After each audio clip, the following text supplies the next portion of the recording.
NM GNM 2025 second রাউন্ডের result কিন্তু already publish হয়ে গেছে।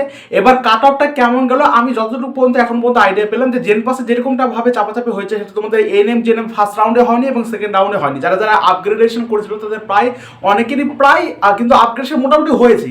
জেন পাসের ক্ষেত্রে যেমন হয়নি এরকম দেখা গেছে, কিন্তু এনএম জেএনএম মোটামুটি প্রায় আপগ্রেডেশন হলেও হয়েছিল, কিন্তু তার আগের বছরের তুলনায় কিন্তু অনেকটাই কম এই পরিমাণে। ঠিক আছে, আগের বছরে যে র্যাঙ্ক গিয়েছিল তার থেকে অনেকটা পরিমাণ কম কিন্তু এনএম জেএনএম এর ক্ষেত্রে লক্ষ্য করা গিয়েছে।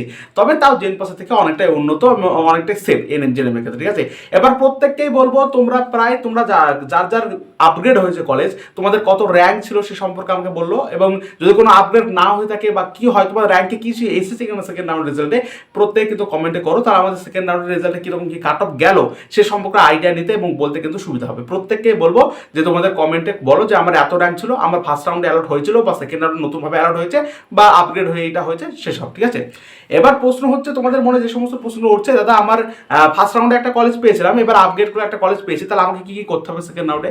আবার অনেকে প্রশ্ন করছে, দাদা আমি আপগ্রেড তো ফার্স্ট রাউন্ডে একটা কলেজ পেয়েছিলাম, এবার আপগ্রেডেশন করেছি কিন্তু আমার কোনো কলেজ আসেনি, আমার সেম কলেজে এসেছে, মানে আয়ের কলেজটা এসেছে, তাহলে আমাকে কি করতে হবে?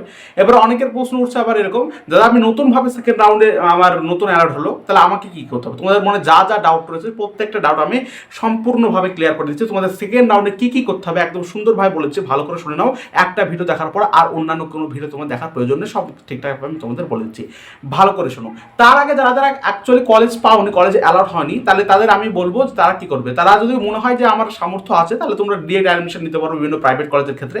এবার তো আর যদি না মনে হয় এবং তোমরা যদি ফ্রেশ ক্যান্ডিডেট হও, মানে শুধুমাত্র এই বছরই পরীক্ষা দিলে এরকম যে ড্রপ টপ নেওনি এরকম, তাহলে তোমাদের ক্ষেত্রে আরেক বছর তোমরা চেষ্টা করতে পারো। এবার যদি তোমাদের মনে হয় যে আমি ইয়ার গ্যাপ করবো না, আমি প্রাইভেট কলেজে অ্যাডমিশন নিয়ে নিই, তাহলে তোমরা সেটা করতে পারো যদি তোমাদের সামর্থ্য থাকে। ঠিক আছে, এবার আমি একটা কথা বলি যে যারা এখন কলেজ পাওনি, ভালো করে শোনো, যারা কলেজ পাওনি পরবর্তী ক্ষেত্রে এমন হতে পারে যে যেহেতু প্রত্যেকটা রাউন্ডে একটু চাপাচাপি কাট অফ গিয়েছে, তো এক্ষেত্রে তোমাদের এমনটা হতে পারে তোমাদের কিন্তু স্পট কাউন্সিলিং কিন্তু হতে পারে, প্রত্যেকটা কলেজ থেকে ইন্ডিভিজুয়ালি ভাবে স্পট কাউন্সিলিং হতে পারে। তো সেই জন্য তোমাদের কিন্তু ডাব্লিউবিজি বোর্ডে স্পট কাউন্সিলিং কোনো নোটিফিকেশন দেওয়া হবে না, একদম তোমার কলেজের ওয়েবসাইটে কিন্তু দেওয়া হবে, এবং কলেজের ওয়েবসাইটে যখন নোটিফিকেশন দেবে তোমাদের স্পট কাউন্সিলিং আমি তোমাদের সর্বাগ্রে জানিয়ে দেবো। সেজন্য অবশ্যই যারা এখন সাবস্ক্রাইব করোনি, যারা আমার এনএম জেএনএম 2025 ভাই বোন রয়েছে, তারা অবশ্যই সাবস্ক্রাইব করে চ্যানেলের পাশে যুক্ত হও। কোন কোন কলেজে স্পট কাউন্সিলিং হচ্ছে, এবং স্পট কাউন্সিলিং কিন্তু অনেক সুযোগ থাকে, তাই না? স্পট কাউন্সিলিং নিজস্বভাবে মানে ডাব্লিউবিজি বোর্ড থেকে বেরিয়ে এসে কলেজ নিজস্বভাবে যে সমস্ত সিটগুলো ফাঁকা রয়েছে তার উপর কিন্তু এই কাউন্সিলিং সংগঠন করে থাকে, এবং অনেকগুলো সিটি ফাঁকা থাকে কিন্তু। ঠিক আছে, তাই যারা পাওনি তাদের একটা শেষ সুযোগ থাকবে কিন্তু স্পট কাউন্সিলের মধ্যে ভালো ভালো কলেজগুলো পেয়ে যাওয়া। সেটা তোমরা নোটিফিকেশন কিন্তু পাবা না, সেজন্য অবশ্যই সাবস্ক্রাইব করে চ্যানেলের পাশে যুক্ত থাকো। যখনই চ্যানেলে নোটিফিকেশন দিবে, যে কোনো কলেজ থেকে নোটিফিকেশন দিবে স্পট কাউন্সিলিং, আমি তোমাদের সর্বাগ্রে জানিয়ে দেবো। ঠিক আছে, চিন্তা করার কোনো দরকার নেই। এবার তোমাদের মনে যে সমস্ত প্রশ্নগুলো উঠছে ভালো করে শোনো, যে দাদা আমরা কি আবার চয়েস ফিলিং করতে পারবো?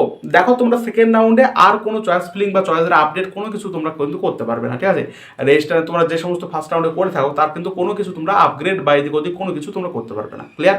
এবার দেখা যাচ্ছে শোনো, যাদের ফার্স্ট রাউন্ডে একটা কলেজ ছিল, ঠিক আছে, কলেজ পেয়েছিল, এবার ইএস অ্যাপ্লিকেশন করেছিল, এবার সেকেন্ড রাউন্ডে গিয়ে আবার সে নতুন কলেজ পেয়েছো, কোনো একটা নতুন কলেজ তার অ্যালাউট হয়েছে, তাহলে তোমাকে যে নতুন কলেজটা পেয়েছো সেটাকে কিন্তু নিতে হবে।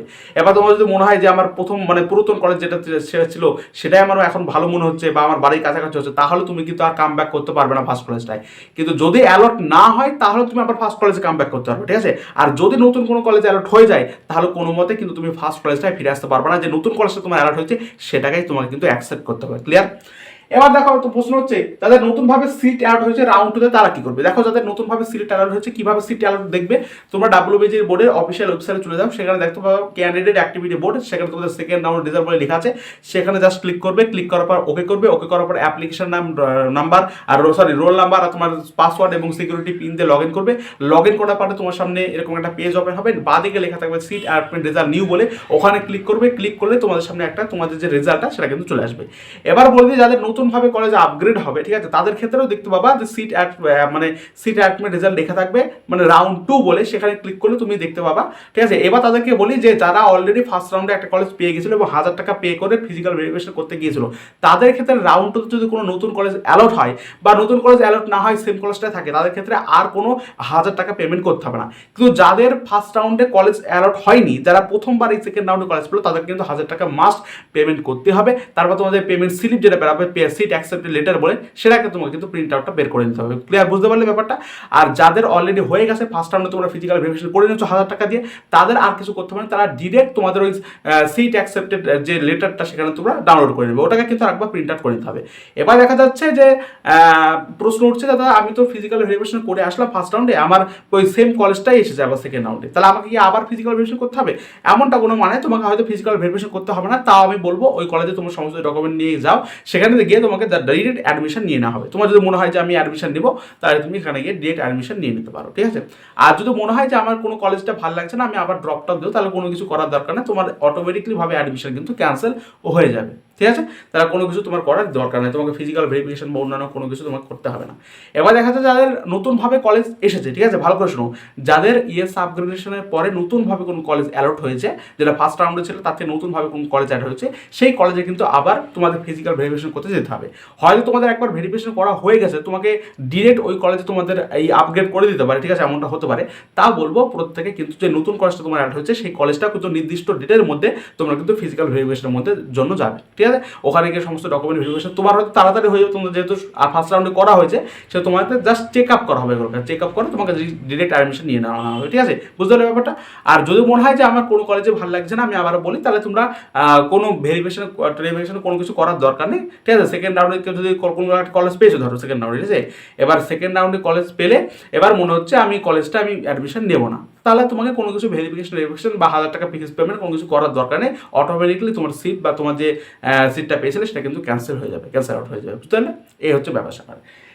এবার 1000 টাকাটা তুমি কিন্তু এক্ষেত্রে ফিরে পাবে।